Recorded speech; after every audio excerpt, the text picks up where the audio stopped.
वापस अपने कमरे में दाखिल होने से पहले उसके कानों में खिलखिलाती हंसी गूंजी। लाखों में भी वो इस हंसी को पहचान सकता था। या खुदा, खैर कहीं तबीयत ज्यादा तो नहीं बिगड़ गई। एक पल के लिए उसे फिक्र लाहक हुई, मगर अपने कमरे से तारा की आती आवाज पर वो हैरान हुआ। एकदम उसके अंदर का जासूस जागा। चोरों की तरह सिर्फ आंखें अंदर करके झांका तो माहौल उसकी तवक्को के बरक्स था। तारा और वो दोनों ही बातों में मगन थी। न जाने कौन सी बात पर तारा और वो दोनों खिलखिलाकर हंस रहे थे। उसके मुताबिक तो शायद वो इतने अच्छे तरीके से उसकी फैमिली के साथ बर्ताव नहीं करती, मगर आजकल बहुत से ऐसी चीजें थीं जो वो उसकी तवक्को के बरक्स ही कर रही थी, तो उसे ज्यादा हैरत नहीं हुई।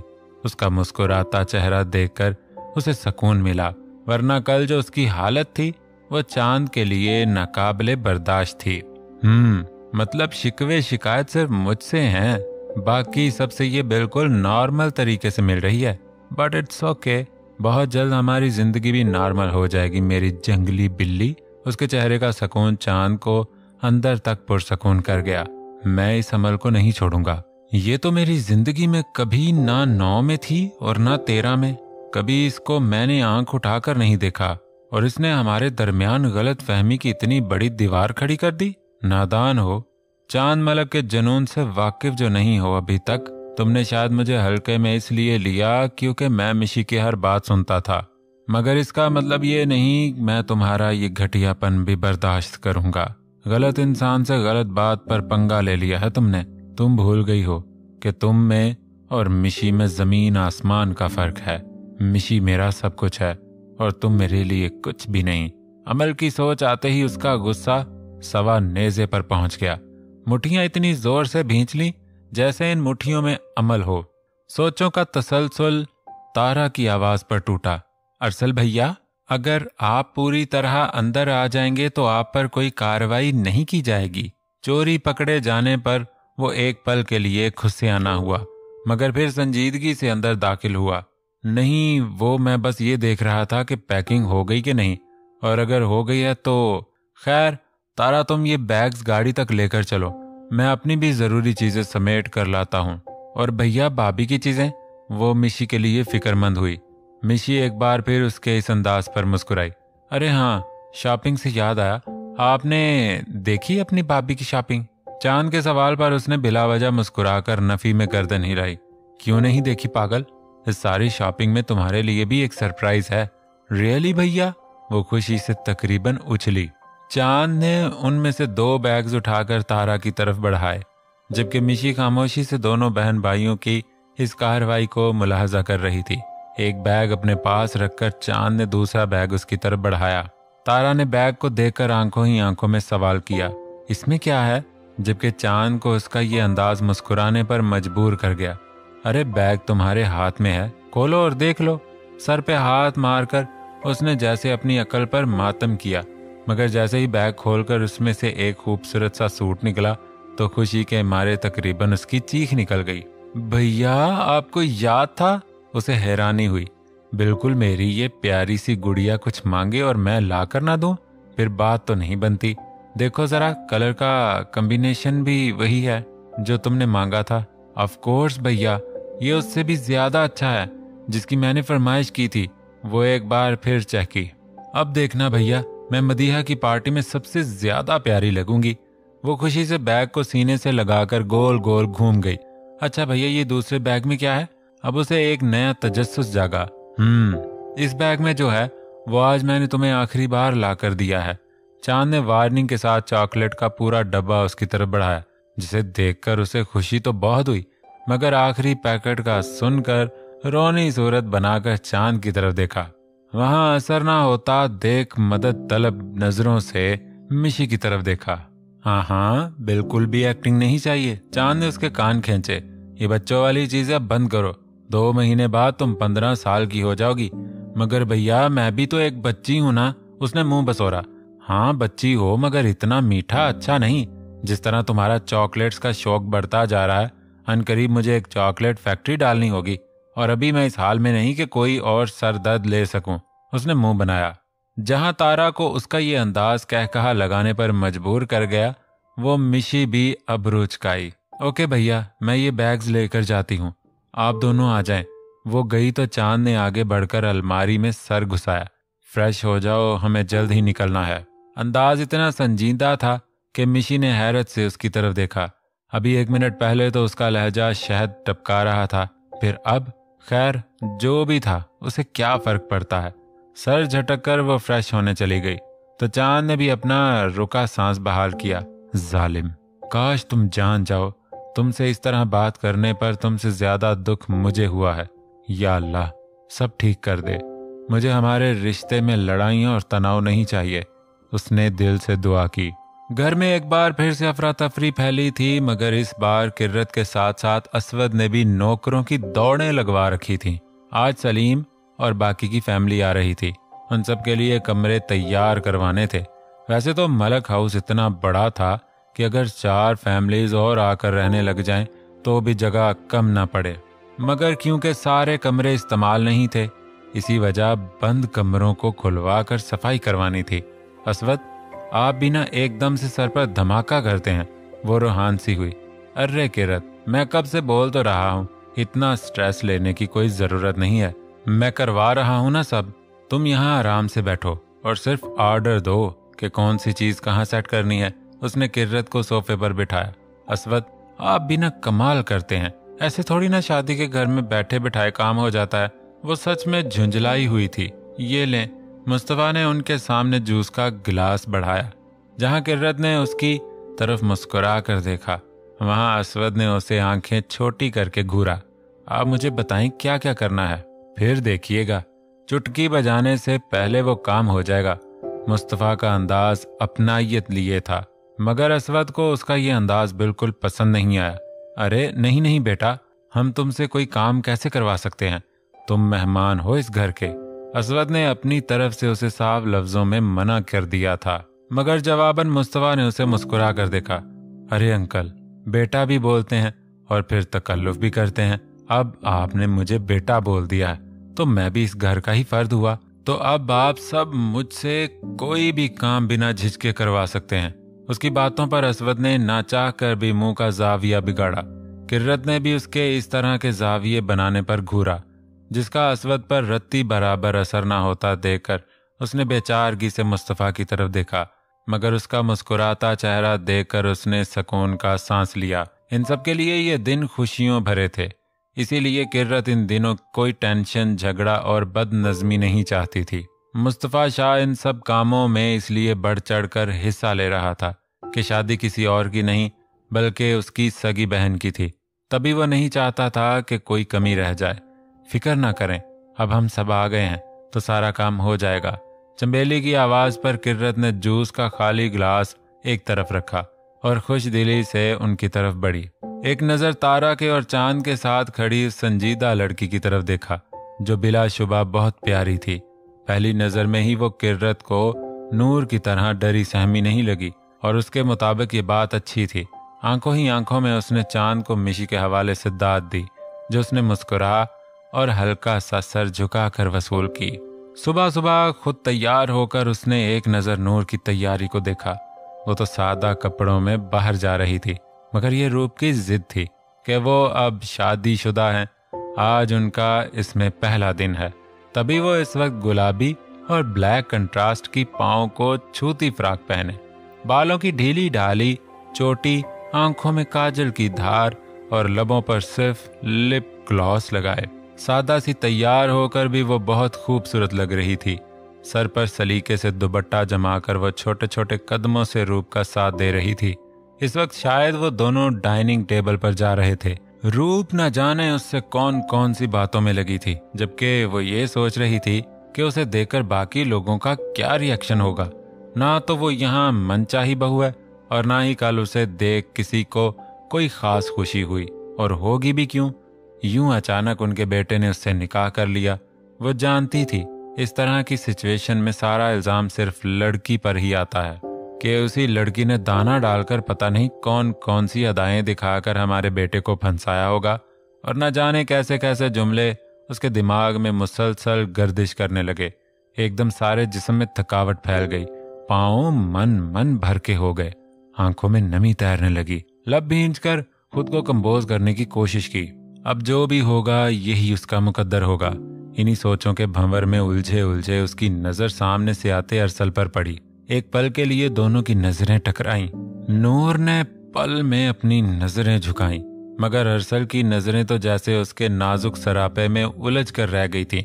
दिल ने शिद्दत से आगे बढ़कर उसे छूने की ख्वाहिश जाहिर की और दिल की बातों पर लब्बैक कहते हुए उसने अपने कदम आगे भी बढ़ाए, मगर रूप की आवाज पर वो वहीं ठहर गया। भाभी, क्या मैंने आपको बताया कि आप कितनी खूबसूरत लग रही हैं? रूप ने जान निसार कर देने वाला अंदाज अपनाया, जबकि नूर को अच्छे तरीके से याद था अभी थोड़ी देर पहले रूप उसकी तारीफ करके हटी थी। मगर इससे पहले कि वो इस बात में सर हिलाती, रूप ने आगे बढ़कर चटाचट उसके गाल चूम लिए और साथ ही टेढ़ी नजर से अरसल की तरफ देखा, जो रूप की इस हरकत पर लाल पीला हो रहा था। उसे और चिढ़ाने के लिए उसने नूर को 8-10 बार दाएं बाएं गले लगाया। अरसल के कानों से निकलता अनदेखा धुआं वो बखूबी देख सकती थी। चलें, अब हम नीचे चलते हैं। मैंने आज आपके लिए एक छोटा सा सरप्राइज तैयार करवाया है। एक बार फिर उसने नूर के गालों को चूमा, जबकि वो हैरान परेशान सी उसकी ये सारी कार्रवाई मुलाहजा कर रही थी। कुछ भी पल्ले ना पड़ने पर इस बात में सर हिलाया। अरसल के पास से निकलते हुए उसने आंख मारी, जबकि वो जब्त से सिर्फ सब्र के घूंट भर के रह गया। सब लोग एक साथ डाइनिंग टेबल पर मौजूद थे, जहां नूर कंफ्यूज थी। वहीं मिशी को भी कुछ खास कंफर्टेबल फील नहीं हो रहा था। बैठो बेटा, आप सब लोग खड़े क्यों हैं? किर्रत ने मोहब्बत से उन सबको बैठने का इशारा दिया। रूप ने आगे बढ़कर नूर को एक चेयर पर बिठाया और उसके साथ वाली चेयर पर मिशी को बैठने की ऑफर दी। वो भी खामोशी से नूर के बराबर वाली चेयर पर बैठ गई। नजर घुमाकर नूर की तरफ देखा। वाकई तारा ने ठीक कहा, वो बहुत मासूम सी थी। रूप ने आंखों ही आंखों में तारा को इशारा दिया। इससे पहले कि अरसल और चांद अपनी बीवियों के साथ वाली चेयर पर बुराजमान होते, तेजी से तारा और रूप उन चेयर्स पर गाजिब हो गईं। अरसल की एक बार फिर से दिमाग की नसें तन गईं, जबकि चांद ने बेबसी से अरसल की तरफ देखा, मगर अरसल के तने तेवर देखकर उसने आंखें बंद करके उसे सब्र करने का हौसला दिया। जबकि वो दोनों खुद भी सर झटक कर नूर और मिशी की ऐन सामने वाली चेयर पर बैठ गए, मगर एक एक गुस्सीली नजर रूप और तारा पर डालना नहीं भूले। मगर इन दोनों के कानों पर तो जैसे जूं तक नहीं रेंगी। बाकी सब जो कब से लड़कियों की कारस्तानी देख रहे थे, अरसल और चांद की हालत देखकर सभी का एक साथ कहकहा बुलंद हुआ, जबकि अपनी इस इज्जत अफसाई और दोनों ने ही सर झुकाया। चलें, सब जल्दी से खाना खा लें, फिर आज बहुत काम है। रूप, तारा, आप दोनों अपनी अपनी मम्मा और भाभियों के साथ शॉपिंग करने चले जाना। शादी के लिए जितनी भी खरीदारी दरकार है, सबकी लिस्ट आपकी मम्मा ने बना ली है।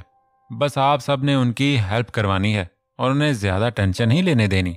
आपकी भाभियों को जो भी पसंद आए वो दिलवाना है। रूप ने बात को समझते हुए इस बात में सर हिलाया। आप दोनों बिला झिझक कुछ भी खरीद सकती हैं बेटा, अब ये आप लोगों का ही घर है। असवद ने मिशी और नूर को शफकत से कहा। अंदाज बिल्कुल वैसा ही मोहब्बत भरा था जैसा वो रूप और तारा के साथ अपनाता था। और रूप, आप सब अरसल या फिर चांद में से किसी को अपने साथ लेकर जाना। वो फिर से रूप की तरफ मतवज्जा हुआ, मगर असवद की आखिरी बात पर चांद और अरसल दोनों के दिलों में कलियां खिल गईं। लेकिन वही कलियां 1 मिनट में मुरझा गईं जब रूप ने इन दोनों को अपने साथ ले जाने से इनकार करके अपने साथ मुस्तफ़ा को ले जाने का फैसला सुनाया। एक पल के लिए मुस्तफ़ा का मुंह की तरफ जाता नवाला वहीं थम गया। जिसे और किसी ने महसूस किया हो या ना किया हो, किर्रत और मुस्तफ़ा ने बखूबी नोट किया। वो बज़ाहिर सर झुकाकर नाश्ता करने में मसरूफ था, मगर उसकी नजरें एक एक की सब हरकतों को नोट कर रही थीं। किर्रत ने असवद के हाथ पर हाथ रखकर हल्का सा दबाया, जैसे कह रही हो फिक्र नहीं करें, मैं हूं। असवद ने भी उसका इशारा समझते हुए इस बात में सर हिलाया। कुछ सोचकर अरसल ने एक डिश की तरफ मुस्कुराकर हाथ बढ़ाया, मगर एक बार फिर रूप ने वही डिश उठाकर नूर के सामने की। ये देखें भाभी, आपका सरप्राइज। नूर ने हैरानगी से पहले रूप फिर डिश की तरफ देखा। लौकी का हलवा। आस्तगी से उसके लब हिले। हाँ, बिल्कुल लौकी का हलवा। आपको पता है, मैंने सुबह 5 बजे उठकर ये खास तौर पर आपके लिए तैयार करवाया है। 1 मिनट में वो अरसल के 3 घंटों की मेहनत का फल डकार गई, जबकि वो एक बार फिर लाल पीला होने के सिवा कुछ नहीं कर सका। नूर के चेहरे पर एक बहुत खूबसूरत सी मुस्कुराहट आकर ठहरी। थैंक यू, मुझे ये बहुत पसंद है। वो वाकई में खुश हुई थी। उसे खुश देखकर अरसल भी मुस्कुराया, जबकि उसकी मुस्कुराहट मुस्तफ़ा को अंदर तक सरशार कर गई। एक पल के लिए ही सही, उसे अपनी बहन की आंखों में नमी की जगह खुशी देखने को मिली। हमेशा ऐसे ही मुस्कुराते रहो, उसने दिल से दुआ दी। अरे आइए आइए, welcome back to Pakistan. Shaukat और अनवर एक साथ इन दोनों को वेलकम के लिए आगे बढ़े। खुश दिली से वो दोनों अनवर और शौकत से मिले। कहाँ तक पहुंचा हमारा यहाँ का बिजनेस? सोफे पर बैठते ही उनका पहला सवाल यही था। बहुत तेजी से हमारा बिजनेस आगे बढ़ रहा है। देखना, बहुत जल्द हमारा नाम भी पाकिस्तान के नामवर बिजनेसमैन्स में लिया जाएगा। अनवर के खुशखबरी सुनाने पर वो दोनों ही मुस्कुरा उठे। और सिद्दीक का सारा बिजनेस हमारे नाम कब होगा? उनके एक और सवाल पर अनवर और शौकत ने एक दूसरे की तरफ देखा। उसके लिए भी नीलम लगी है। बहुत जल्द सिद्दीक का सारा बिजनेस हमारी मुट्ठी में होगा। अनवर का लहजा इस बार डगमगाया, क्योंकि वो नीलम जैसी बददिमाग लड़की की गारंटी दे रहा था, जबकि वो अच्छे से जानता था वो कभी भी इन सब को डबल क्रॉस करने का सोच सकती है। मगर हमें पता चला था कि उसकी एक बेटी भी है। अगर उसने अपना सारा बिजनेस के नाम कर दिया तो? उनमें से एक ने दोबारा सवाल किया, जिस पर अनवर ने गहरा सांस खींचा। उसकी अब फिक्र करने की जरूरत नहीं है। उसकी बेटी उसी की कंपनी के मैनेजर से इश्क लड़ाया तो सिद्दीक ने उसे अपनी जायदाद से आग कर दिया है और उसे अपनी बेटी मानने से भी इनकार कर दिया है। फिर ठीक है। वो दोनों ही एक तरफ से मुतमईन हुए। 2 गाड़ियां एक साथ मलक हाउस से निकली। एक में रूप, तारा, नूर और मिशी थे। वो तीनों ना जाने क्या क्या प्लान कर रहे थे, जबकि नूर अनजान नजरों से इन तीनों को तकने में मसरूफ थी। मुस्तफ़ा को इन सब ने किर्रत और चंबेली के साथ ड्राइवर के साथ बिठा दिया था, जबकि दूसरी गाड़ी रूप खुद ड्राइवर कर रही थी। मुस्तफ़ा की गाड़ी थोड़ा आगे निकल गई, जबकि रूप मजे मजे से एंजॉय करते हुए गाड़ी चला रही थी। अचानक ही एक गाड़ी पता नहीं कहां से उनकी गाड़ी के ऐन सामने आकर रुकी। दोनों गाड़ियों की हेडलाइट्स आपस में टकराईं। रूप अगर ऐन वक्त पर ब्रेक न लगाती तो यकीनन एक जबरदस्त तसादुम के साथ शायद एक्सीडेंट भी हो जाता। इस जाहलपन पर उसका दिमाग घूम कर रह गया। गुस्से में सीट बेल्ट खोलकर उसने सबको 2 मिनट वेट करने का बोला और खुद खतरनाक तेवर लिए बाहर निकली। अबे अंधे, अपनी आंखें क्या खैरात में दे आए हो जो इतनी बड़ी गाड़ी नजर नहीं आती? इससे पहले कि ड्राइवर बाहर निकलता, पिछली सीट का दरवाजा खोलकर लीजा मुंह पर रुमाल रखकर बाहर निकली। रूप ने हैरानगी से इस फरंगन को देखा। भूरे बालों जो कंधों से थोड़ा नीचे आते थे, ब्लैक पैंट पर रेड शर्ट पहने, आंखों पर बड़े बड़े सन ग्लासेस और नाक पर रुमाल जमाए, वो गंदे गंदे मुंह बनाकर इधर उधर देखने के साथ रूप को भी नीचे से ऊपर तक नाप रही थी, जबकि उसका ये अंदाज रूप के दिमाग में आग ही तो लगा गया था। अबे ओ भूरी बांदरी, फरंगन कहीं की, पहले जाकर अपने ड्राइवर को ड्राइविंग सिखाओ, फिर गाड़ी को लेकर सड़कों की सैर करने निकलो। Oh shut up you poor girl. मैं अच्छे तरीके से जानती हूँ तुम पाकिस्तानियों के घटिया हथकंडों को। बोलो तुम्हें कितने पैसे चाहिए? वो नहूसत से गोया हुई। ओ तेरी, एक तो गलती इस बांदरी के ड्राइवर की, ऊपर से हम पाकिस्तानियों को घटिया बोल रही, पैसों का रौब दिखा रही है। रूप का तो उसके मुंह से पाकिस्तानियों के लिए ये अल्फाज सुनकर ही दिमाग घूम गया। भूरी चुड़ैल, बहुत गर्मी दिखा रही हो पैसों की, सब्र कर, अब मैं बताती हूँ। अपना बेफजूल पैसा सही जगह कैसे लगाया जाता है। गाड़ी की डिक्की खोलकर उसने अपनी हाकी निकाली, एक नजर लीजा की तरफ देखा और दूसरे ही पल पूरी ताकत लगाकर एक एक करके उसकी गाड़ी के सारे शीशे तोड़ने और पुर्जे हिलाने का काम शुरू कर दिया। ये तुम क्या कर रही हो पागल लड़की? वो शदीद तैश में चीख उठी, मगर वो रूप ही क्या जो अपना काम पूरा होने से पहले किसी की सुन ले।